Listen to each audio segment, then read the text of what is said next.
Development on souring ties, India announced the cancellation of visas for Canadians on Thursday.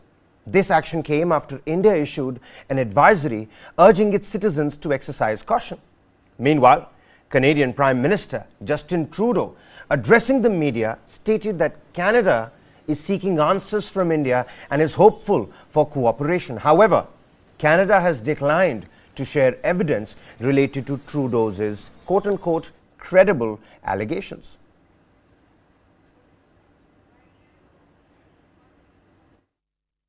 Government of India to work with us, to take seriously these allegations and to allow justice to follow its course. There are credible reasons to believe that agents of the government of India were involved in the killing of a Canadian on Canadian soil. That is something of the utmost and foundational importance in a country of rule of law, in a world where international rules-based order matters. We have a rigorous and independent justice system and robust processes that will follow their course, and we call upon the government of India to engage with us to move forward on getting to the truth of this matter.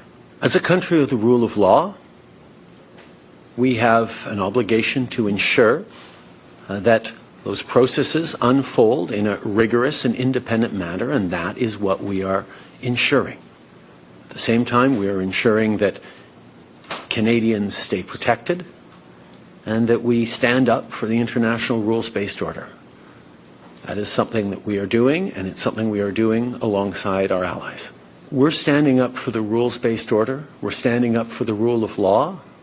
We're highlighting how unacceptable it would be for any country to be involved in the killing of a citizen on their own home soil. And that's something we will continue to stand for. I think it's extremely important that as a country with a strong and independent justice system, we allow those justice processes to unfold themselves with the utmost integrity. But I can assure you, the decision to share these allegations on the floor of the House of Commons Monday morning was not done lightly. It was done with, or Monday afternoon, was done with the utmost seriousness. Meanwhile, the United States has expressed its concern regarding the development and has called on India to cooperate in the investigation. The United States has emphasized that the development is in fact a matter of concern. We heard from the Canadian Prime Minister publicly about the allegations. We went out publicly ourselves and expressed our deep concern about them, our support for a law enforcement process to get to the bottom of exactly what happened and to ensure that the perpetrators are held accountable. I'm not going to get into the substance of private diplomatic conversations, but we are in constant contact with our Canadian counterparts. We are consulting with them closely. We support the efforts that they are undertaking in this investigation, and we have also been in touch with the Indian government as well. And I will leave it at that for today, only to say that I have seen in the press some efforts to try to drive a wedge between the United States and Canada on this issue, and I firmly reject the idea that there is a wedge between the U.S. and Canada. We have deep concerns about the allegations, and we would like to see this investigation carried forward and the perpetrators held to account. That is what the United States has stood for from the moment this emerged in public, and we will continue to stand for that until this fully plays its way out. Well, now, apart from politics, Indian students are caught in the tensions. Let's listen in to what some of them had to say on the current frosty ties between Canada and India. It is indeed unfortunate, the situation has escalated to these unprecedented levels. Canada has many international Indian students. In fact, I think India is the place from where the largest share of immigrants is in Canada. And it's mostly due to all of the lucrative career opportunities that we get, and that the warm and inclusive nature of Canadians in general. So the recent turn of events, I would say, has indeed been a shocker. And this could have real implications for Indians in Canada. अभी यहाँ पे Canada में situation काफी tense है यहाँ पे हमारे at least thousands and thousands of students have come here to study. There are a lot of people who are working on different type of visa arrangements, and with the advisory coming from the government of India, it is actually becoming very tense for the entire community. Well, shifting our focus here now, Pakistan, a long-standing adversary of India, has seized the opportunity presented by the ongoing standoff between India and Canada. Pakistan has alleged that India's perpetrated assassination of a Sikh terrorist on Canadian soil constitutes a quote-unquote clear violation of international law and the United Nations principle of state sovereignty. Pakistan's caretaker Prime Minister Anwarul Haq Kakkar connected the India-Canada dispute to the ideology of Hindutva promoted by India's Prime Minister. He stated that these ideologues of Hindutva are becoming increasingly emboldened in a way that extends beyond the region. Kakkar also added that the killing of Singh on Canadian soil reflects an alarming trend. He further stated that Western capitals have chosen to overlook this fact and reality. Furthermore, Pakistan's Foreign Ministry spokeswoman Mumtaz Zahra Baloch, while speaking to the media, characterized it as a quote-unquote reckless and irresponsible act that calls into question India's reliability as a credible international partner and its claims for enhanced global responsibilities.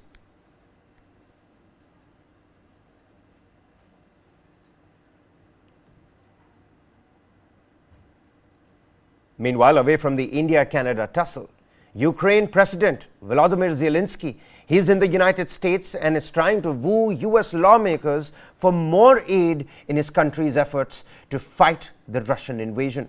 President Joe Biden has assured Zelensky a military aid package that includes weaponry and air defenses, which he stated aligns with the needs of Ukrainian soldiers. When asked about overcoming opposition to aid, Biden emphasized the need for approval from the US Congress, stating that, quote-unquote, I'm counting on the good judgment of the United States' Congress. There's no alternative. However, some Republican lawmakers have voiced opposition, citing concerns about Ukraine's government and the war's indefinite nature. Zelensky faced a more challenging environment than his previous visit 9 months ago. He stressed on the importance of military aid for Ukraine's war effort, stating that without it, they risk losing the war with Russia. But American investment in Ukrainian security and global protection of freedom is working 100%, every cent. Now Putin's list of goals is different. Instead of dictating terms to America, Europe, and the whole free world, Putin is forced to humiliate himself by personally entertaining a delegation from Pyongyang. I want you all to know that America has saved millions of Ukrainian lives, millions, men and women, children and adults in cities, in villages, millions of Ukrainian challenges in our battle for every inch of Ukrainian land. Every day of this war, Ukrainian soldiers hold on with the grip of a bulldog. They chew and choke the Russian occupiers as much as possible. Never before had the Russian dictatorship met such strong resistance. And never again will Russia manage to destroy any other nation. And together with our partners and allies, the American people are determined to see to it that you do all we can to ensure the world stands with you, and that is our overwhelming objective right now. So welcome. President Biden will announce a new package of military assistance today that includes significant air defense capabilities to help Ukraine protect its people. These capabilities will help Ukraine harden its defenses ahead of what is likely to be a tough winter, filled with renewed Russian attacks on Ukrainian critical infrastructure. Will also include weapons and equipment to help Ukraine maintain its momentum in the counteroffensive. That includes additional ammunition for U.S.-provided HIMARS systems, anti-armor capabilities, artillery ammunition, and more DPICMs, which have helped Ukraine make gains and crucially also helped Ukraine defend against counterattacks. Ukraine is in fact taking back territory. It is doing so methodically, step by step, and the weapons that we have provided have allowed them to deoccupy more territory in the last 3 months than the Russians were able to take in 8 months over the course of its fall and winter offensive last year. But even as one of the leaders of the NATO pact has agreed to aid Ukraine, another NATO member has thought to go the other way.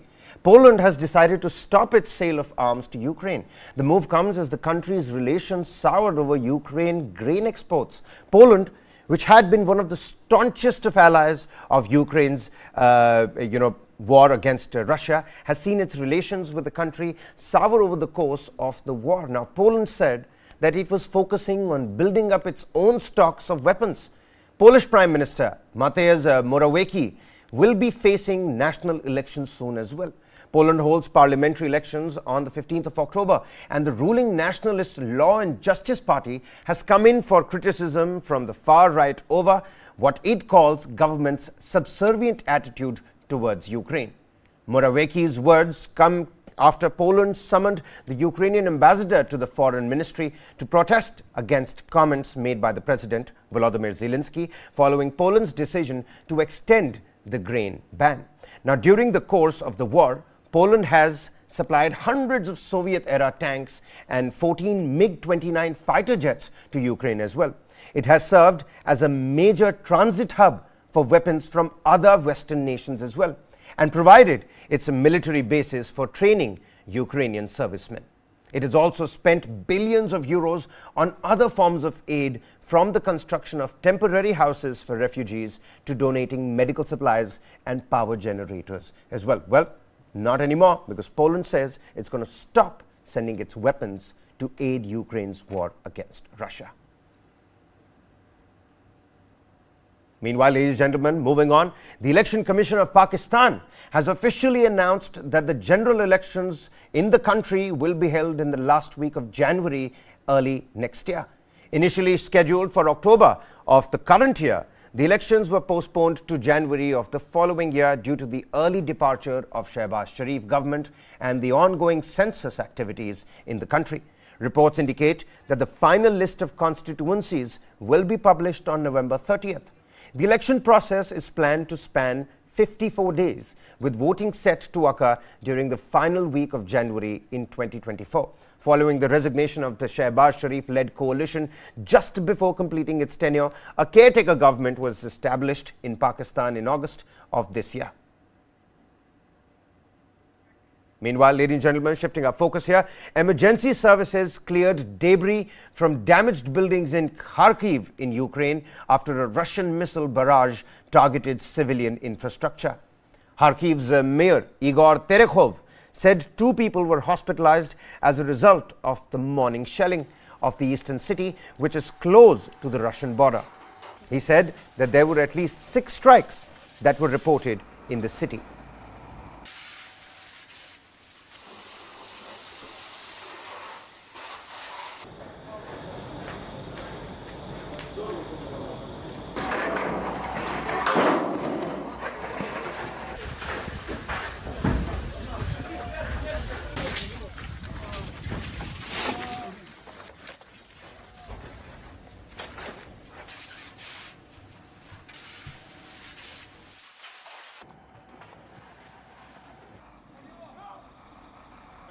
Meanwhile, in the Kyiv city, 7 people were injured and buildings damaged due to Russian military attacks.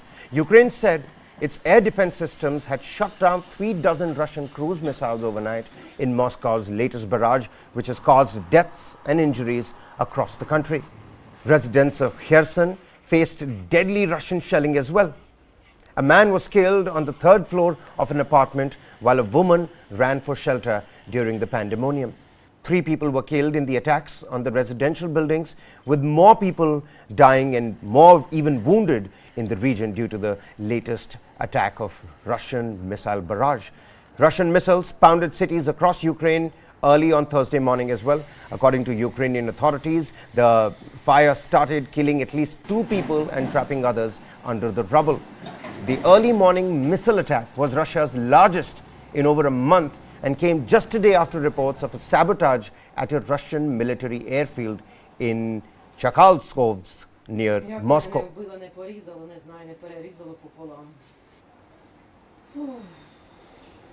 7 people killed in the latest Russian attack in Ukraine. Shelling in Kherson's public infrastructure and across Ukrainian cities early on Thursday.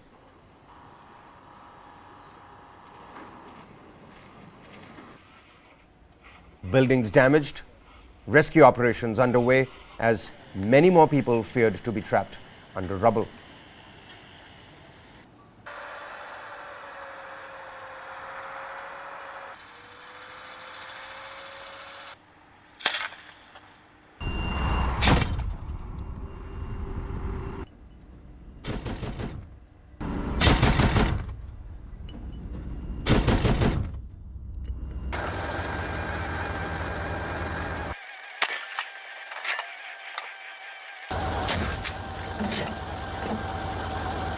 Часа и закончили в 5.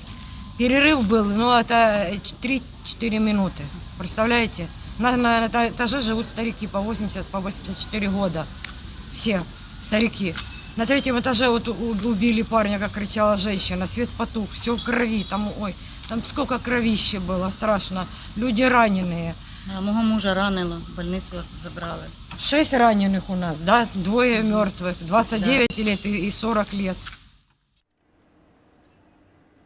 Meanwhile, ladies and gentlemen, former UK Prime Minister David Cameron and MD and CEO of TV9 network Barun Das discuss India, geopolitics and the emerging world order. Catch the exclusive conversation on Duologue tonight at 10 p.m. Two Indophiles confess their affair with India. Is it fair to call you an Indophile? Very much so. You wrote about China. A local problem is a global problem. It's called global inflation. Who is responsible? And it is Putin's.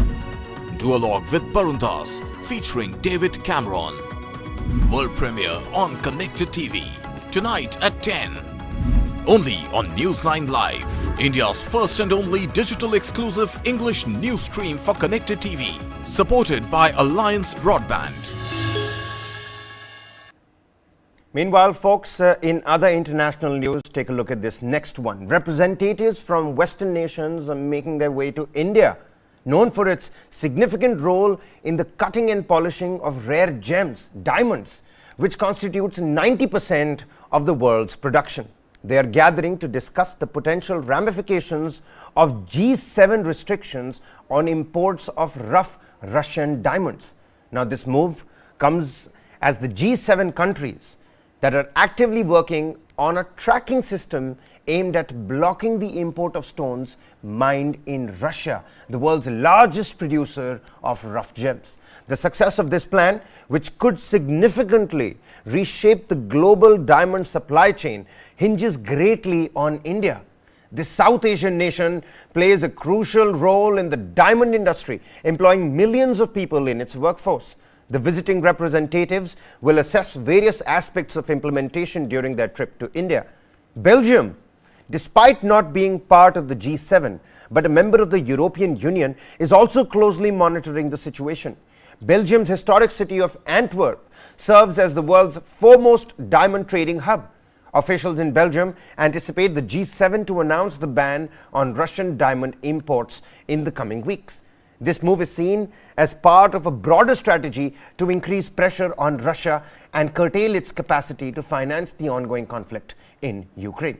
Now, it's worth noting that the European Union has imposed 11 rounds of trade restrictions on Russia as punitive measures since the onset of the Ukraine crisis. However, Russian diamonds and the state-controlled mining company Alrosa have remained untouched by these sanctions.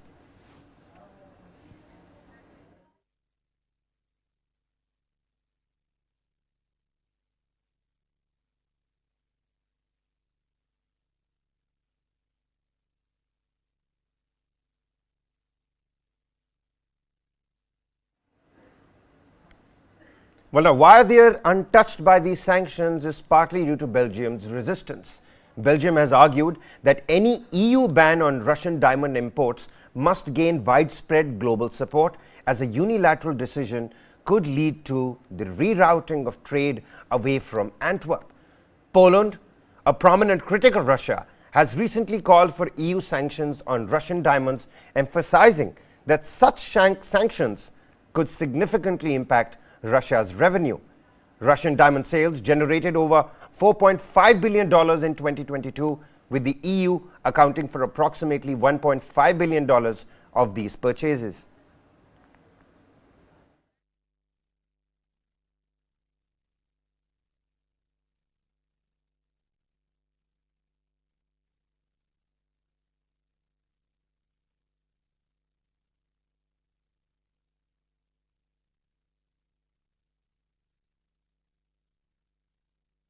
Well, now, in response to Moscow's invasion of Ukraine, the United States had previously imposed sanctions on Alrosa and prohibited the import of non-industrial Russian-origin diamonds into the country. These developments underscore the intricate geopolitical dynamics surrounding the diamond industry and its potential role in international sanctions and trade policies.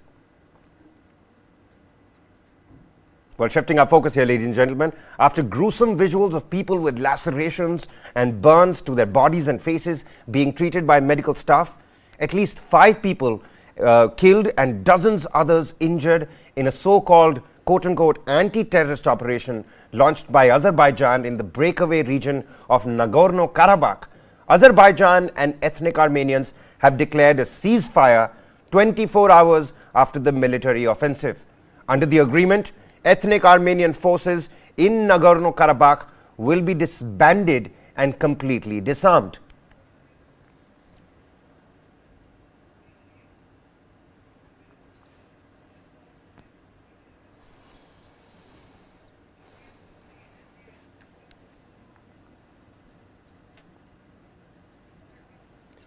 Well, now the territory is recognized internationally as part of Azerbaijan, but large areas of it have been controlled by ethnic Armenians for 3 decades. It is at the heart of one of the world's longest running conflicts. Now, the Armenian Karabakh delegation for Nagorno-Karabakh arrived in the Azerbaijani town of Yevlakh, accompanied by Russian military officers. Armenian Karabakh politician David Melkumyan arrived for talks on integrating the region as part of a ceasefire agreement. The first peace talks between Armenian separatists and the Azerbaijan on integrating the breakaway territory lasted around 2 hours. Baku says it has regained control over the territory for the first time in decades, with separatists agreeing to disarm in the face of clashes that they said killed about 200 people. Meanwhile, thousands had gathered in the center of Yerevan, the Armenian capital, to protest the government's lack of support for ethnic Armenians in the disputed Nagorno-Karabakh region after an attack on the territory by Azerbaijan. One of those protesting describes the Armenian government's approach as quote-unquote irresponsible and unsupportive, as another sees it as quote-unquote a change of government as the solution. On Monday now, Baku launched anti-terrorist operations in the region targeting Armenian separatists. On Thursday, the two sides met for peace talks after a ceasefire was called upon. Meanwhile, Armenia Prime Minister says no direct threat is there to Karabakh civilians. On the other hand, Armenian Prime Minister Nikol Pashinyan also said that he did not see an imminent threat to civilians in Nagorno-Karabakh, but if needed, Yerevan was ready to receive 40,000 families. Duty to ensure a safe environment for our fellow citizens of Nagorno-Karabakh. Last week, in our republic, we made preparations to receive 40,000 families and provide them with accommodation. If the peacekeepers managed to negotiate a ceasefire, then why didn't they manage to negotiate an agreement to prevent the attack on Nagorno-Karabakh? We were warning about it. Why didn't they fulfill their peacekeeping functions? Well, now, if that wasn't all, Armenian Prime Minister Nikol Pashinyan also accused Russian peacekeepers of failing to avert an Azerbaijani offense in which Baku claimed full control over disputed Nagorno-Karabakh.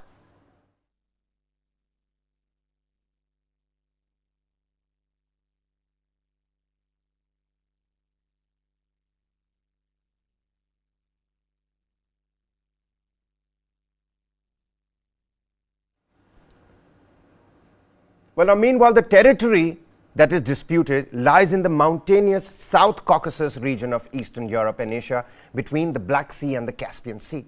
Azerbaijan and Armenia fought a bloody war over Nagorno-Karabakh in the late 1980s and early 1990s, and it has been the trigger for further violence in the years since. Fears of fresh violence came when Azerbaijan mounted an effective blockade of a vital route into the enclave back in December 2022. The Lachin Corridor is the only road that connects the Republic of Armenia to the roughly 120,000 ethnic Armenians in Nagorno-Karabakh. It is a key artery for supplies and residents in Nagorno-Karabakh that has reported severe shortages of basic food items and medication in the recent months. Azerbaijan accused Armenia of using the road to bring in military supplies, which Armenia has outrightly denied. Even as experts suggest, EU lacks a clear theory in Nagorno-Karabakh. Pope Francis has called for all sides to silence their weapons in the breakaway Nagorno-Karabakh region of Azerbaijan after the launch of a military operation against separatist forces during his weekly audience. He says, "I address my appeal to all parties involved and the international community to silence their weapons and make every effort to find peaceful solutions for the good of the people and respect for human dignity."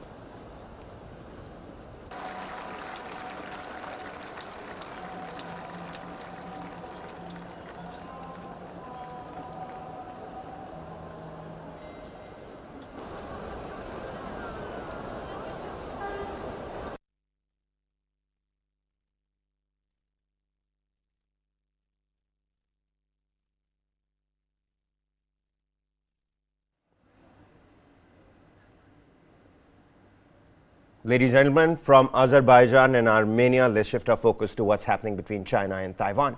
China has warned Taiwan at the United Nations not to underestimate its strong will on the island territory, while saying Beijing preferred peaceful means to take the self-governing democracy. Addressing the General Assembly, Vice President Han Zheng repeated Beijing's stance that Taiwan constitutes an inalienable part of China. He said no one should ever underestimate the firm resolve, strong will and the power of the Chinese people to safeguard their sovereignty and territorial integrity. The Chinese military has repeatedly been staging military exercises against Taiwan as well.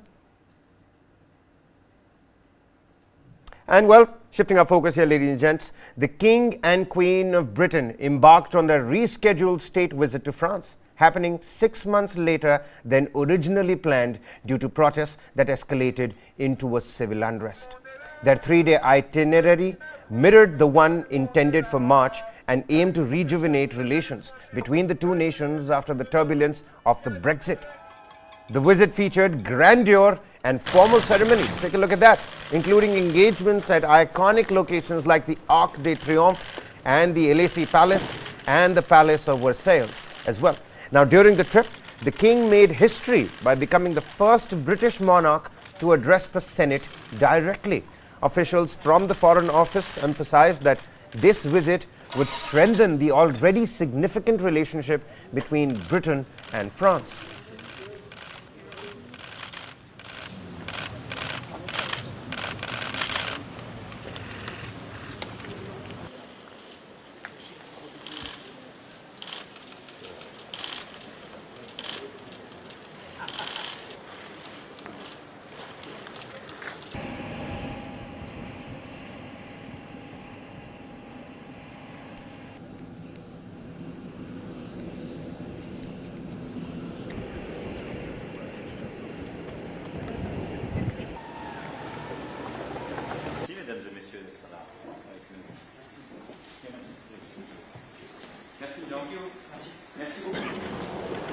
Ok, on va commencer à reculer.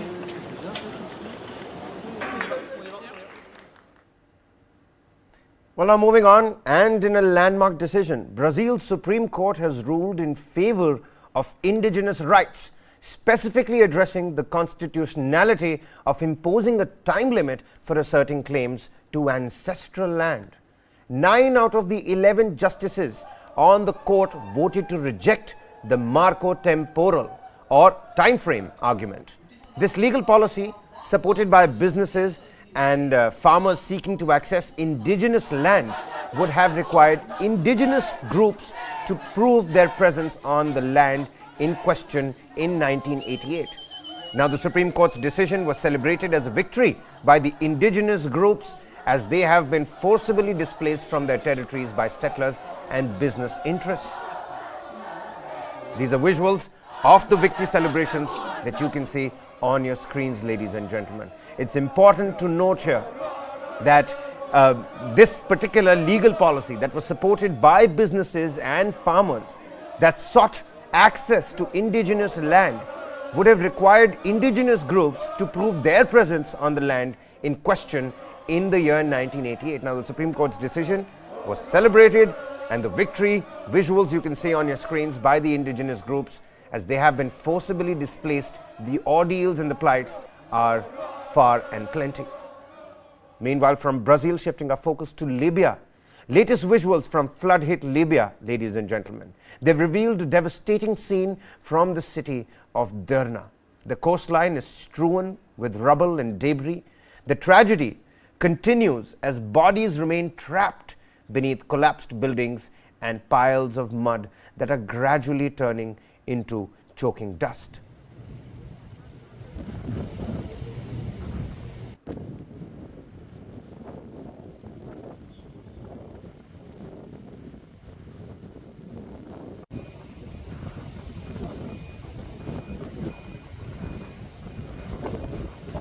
These are visuals of flood-stricken Derna, ladies and gentlemen. Emergency teams are actively carrying out search operations. The flood disaster has displaced over 43,000 people so far, and that number could very well be going up in the days to come. Libya was hit by a tsunami-sized flash flood, breaking through 2 aging river dams upstream from the city on the 10th of September. It raised the entire neighborhood, sweeping untold thousands into the Mediterranean Sea.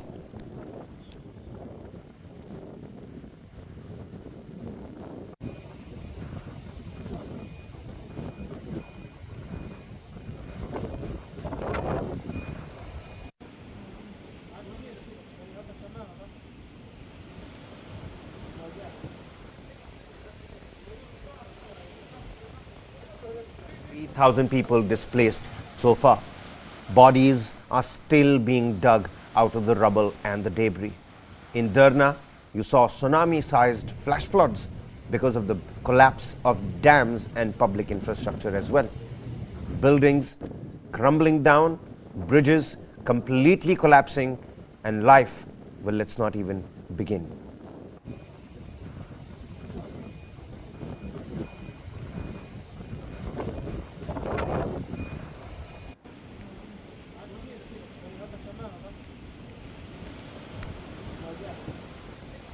Thousands have been swept into the Mediterranean Sea, ladies and gentlemen, as well. September 10th is when flash floods, size of a tsunami, broke through 2 aging river dams upstream from the city. Ever since the 10th of September, we're now sitting on the 22nd, and the situation is simply going out of hands. 43,000 people have been displaced. The death toll is above the 20,000 mark.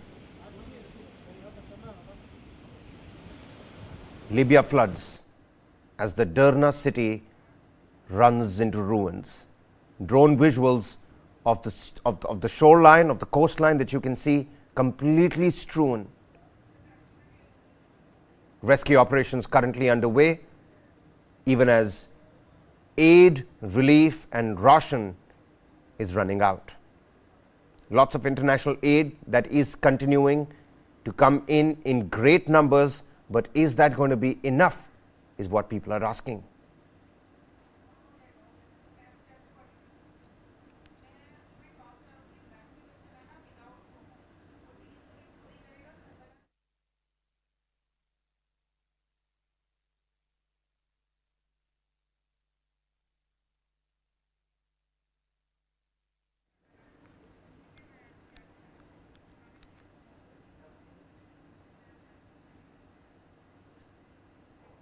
Meanwhile, ladies and gentlemen, up next, a very special program right from Karbala in the Middle East.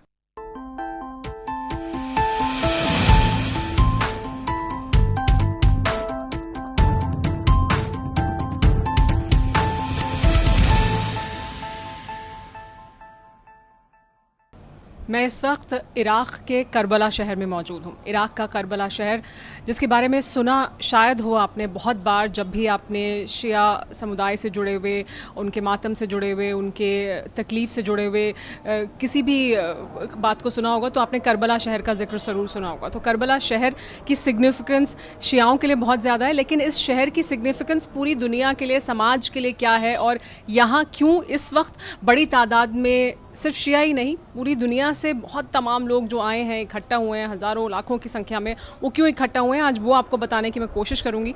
मेरे पीछे आप इस वक्त इमाम हुसैन की जो रोज़ा है वो देख रहे हैं। ये इस तरफ इमाम हुसैन का रोज़ा है और यहाँ जो नीचे ज़ायरीन हैं वो आपको दिख सकते हैं इस वक्त। ये लगातार यहाँ पर सिलसिला जारी है, जुलूस की इस शक्ल में लोग आते हैं और आकर मातम करते हैं। ये पिछले 40 दिन से सिलसिला चल रहा है और अरबईन के दिन, अरबईन वॉक जो ख़त्म हो रही है आज, वो दरअसल नजफ़ से करबला तक का एक फ़ासला है 80 किलोमीटर का लगभग, जिसे लोग पैदल चलकर तय करते हैं। और सिर्फ वहीं से नहीं, अब लोग और बहुत दूर से, यानी ईरान से चलकर आते हैं, और ऐसे भी लोग हैं जो अलग अलग मुल्कों से चलकर यहाँ तक पहुँचे हैं हमारे साथ यहाँ पर। और सिर्फ ये, इस तरफ आपने इमाम हुसैन का रोज़ा देखा और इस तरफ हज़रत अब्बास का रोज़ा है। ये दूसरी तरफ जो आपको रोज़ा दिखाई दे रहा है, ये हज़रत अब्बास का रोज़ा है। तो देखिए ये, और यहाँ पर आपको लोग इस वक्त जो दिखाई दे रहे हैं वो ये कुछ हज़ारों की तादाद में लोग नहीं हैं, और ये सिलसिला आज का ही नहीं है, पिछले 40 दिन से ये सिलसिला चल रहा है। इसी के बारे में बात करते हैं। हमारे साथ यहाँ कुछ ख़ास मेहमान भी मौजूद हैं जिनसे बात करेंगे हम, और हमारे साथ मौजूद हैं आगा साहब, हमारे साथ मौजूद हैं अफसर साहब और अशरफ जैदी साहब, और हमारे साथ सौरभ मौजूद हैं। अशरफ, ये जो हम देख रहे हैं लोग इस वक्त लाखों की संख्या में दिखाई दे रहे हैं, लेकिन ये सिलसिला पिछले 40 दिन से चल रहा है। कितनी संख्या में लोग आते हैं और कहाँ कहाँ से? देखिए, अरबईन इमाम हुसैन के शहादत के बाद जो 40वां दिन होता है उसको अरबईन कहते हैं इराक़ में और अरबी लैंग्वेज में। हमारे हिंदुस्तान में उसको चहलुम कहते हैं, और चहलुम वहाँ पे मनाया जाता है हर साल। यहाँ पे चहलुम के ऊपर जो करबला में लोग हर साल पहुँच रहे हैं, पिछले कुछ सालों के जो आंकड़े हैं उनके मुताबिक 3 से 4 करोड़ और 4 से 4.5 करोड़ तक, यानी हर साल एक नया रिकॉर्ड इन ज़ायरीन का बनता है। ये लोग दुनिया के हर मुल्क से यहाँ पे आते हैं। तकरीबन हिंदुस्तान से 1 लाख से 1.5 लाख तक लोग यहाँ पे शिया, सुन्नी, हिंदू यहाँ पहुँचते हैं, और इसके अलावा दुनिया के हर मुल्क से क्रिश्चियन, यहूदी, दूसरे मज़ाहिब के लोग भी यहाँ पे पहुँचते हैं, और यहाँ पे पहुँचकर इमाम हुसैन को वो पुरसा पेश करते हैं और वो ये कहते हैं कि हम आपके साथ हैं, आपके मूवमेंट के साथ हैं। आपने जो एक इक़दार, इंसानी इक़दार बचाए हैं 61 हिजरी में इस्लाम के नाम पर, कुरान के नाम पर, हम आपका साथ देने के लिए तैयार हैं। और जहाँ भी इंसानियत के ख़िलाफ़, इंसानी वैल्यूज़ के ख़िलाफ़ कोई मूवमेंट होगा, हम आपका नाम लेकर आगे बढ़ेंगे और वक्त के जालिम को, वक्त के यजीद को शिकस्त देंगे।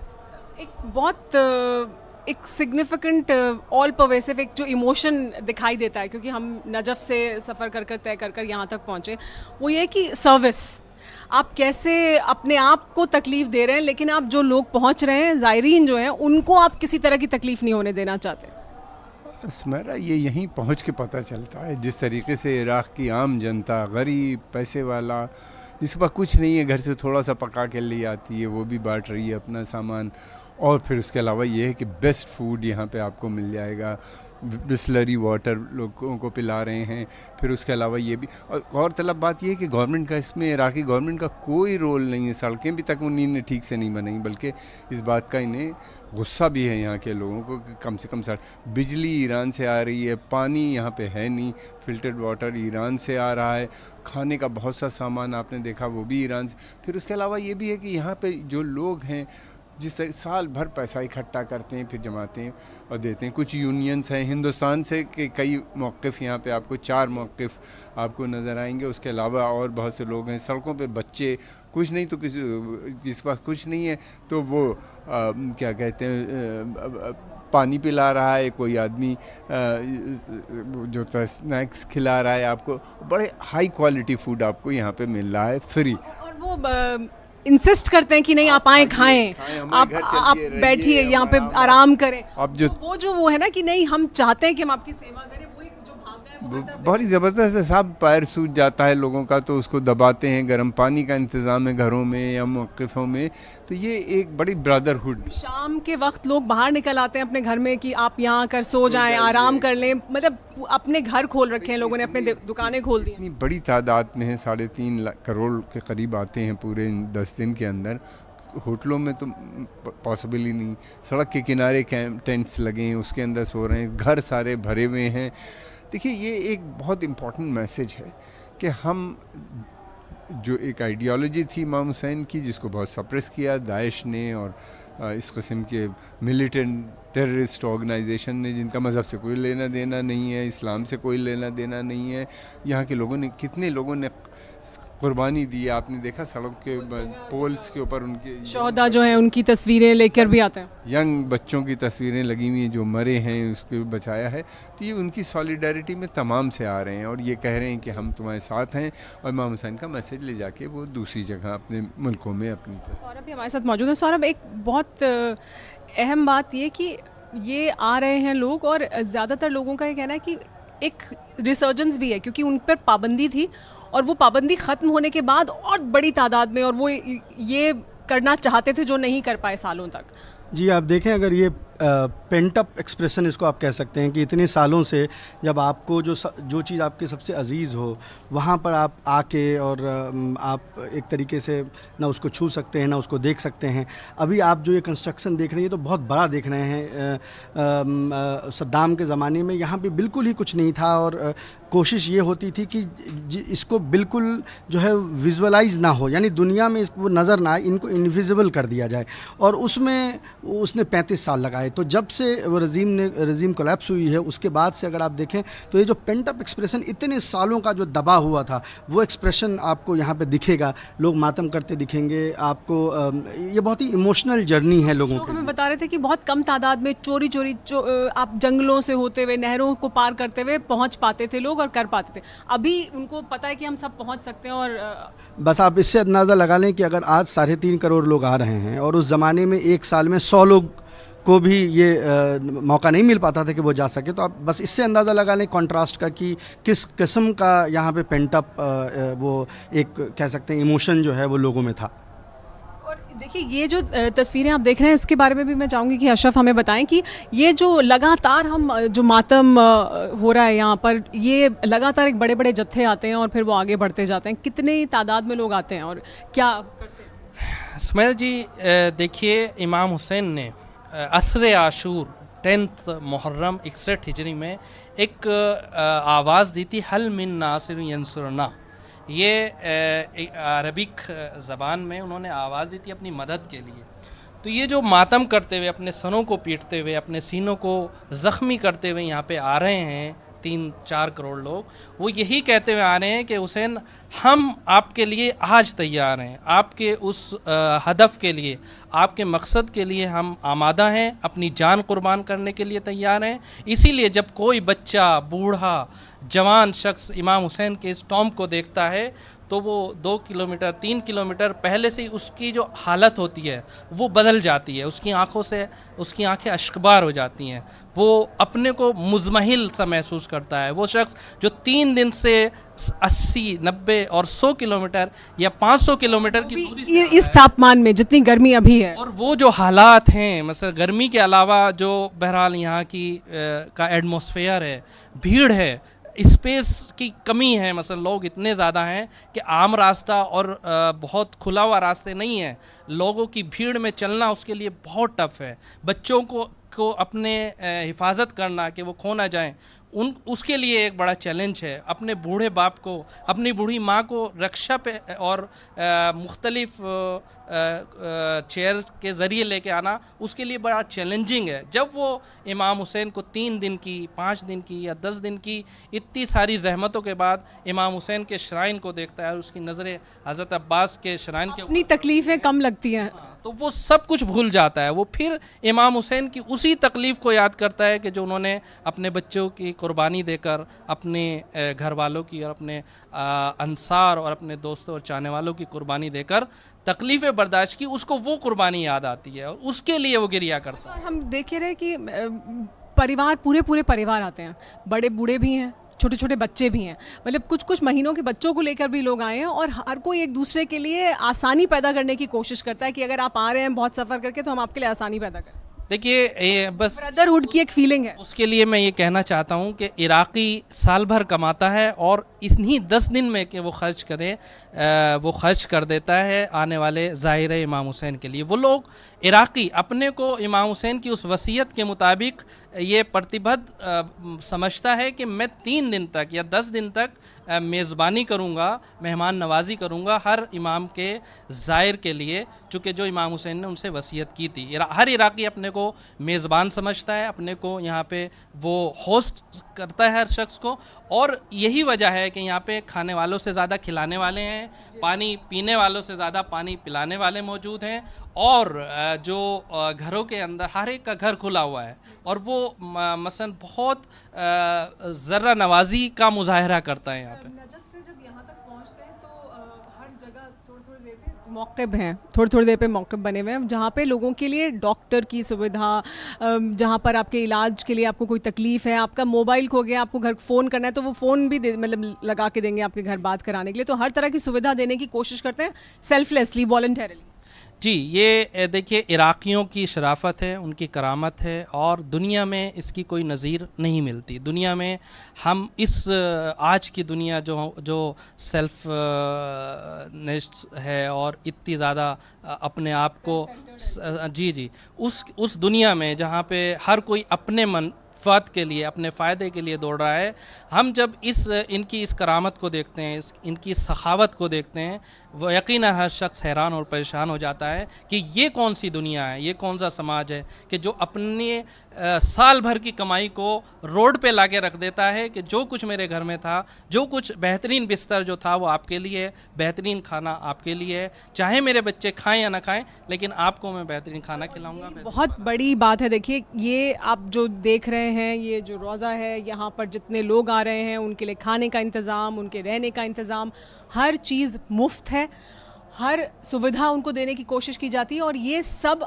वॉलंटरी है, यानी लोग अपने कंट्रीब्यूशन से करते हैं, इसमें कोई सरकार कोई योगदान नहीं करती है, सारा इंतज़ाम लोग अपनी जेब से, अपनी हार्ड अर्न मनी, अपनी कमाई को खर्च करते हैं और इतनी खुशी के साथ वो आपके साथ वो सब साझा करते हैं कि ये अपने आप में एक एक्सपीरियंस है। अगर आपको मौका मिले तो आपको ज़रूर आना चाहिए और इसे एक्सपीरियंस करना चाहिए, क्योंकि ये आपको समझ आएगा कि सेल्फ सेंटर्ड दुनिया में जहाँ पर हम सेल्फिशनेस और जहाँ सिर्फ अपने मफाद, अपने फ़ायदे की बात करते हैं, वहाँ पर एक ऐसा भी जगह है और एक ऐसी भी यात्रा है जिसमें लोग दूसरों की सेवा करने के लिए साल भर काम करते हैं।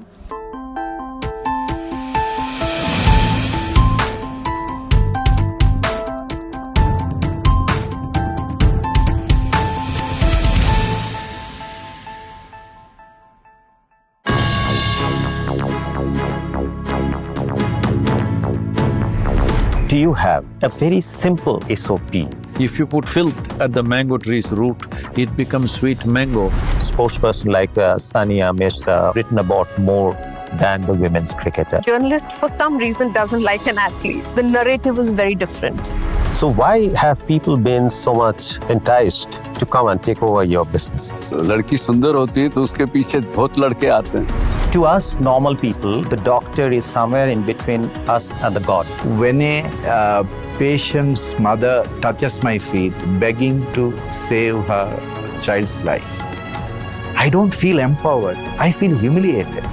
Is it fair to call you an Indophile? Very much so. What about China? A local problem is a global problem. Suppose if you had donned the seat of the chairman, maybe by now Oxford or Cambridge would have had chair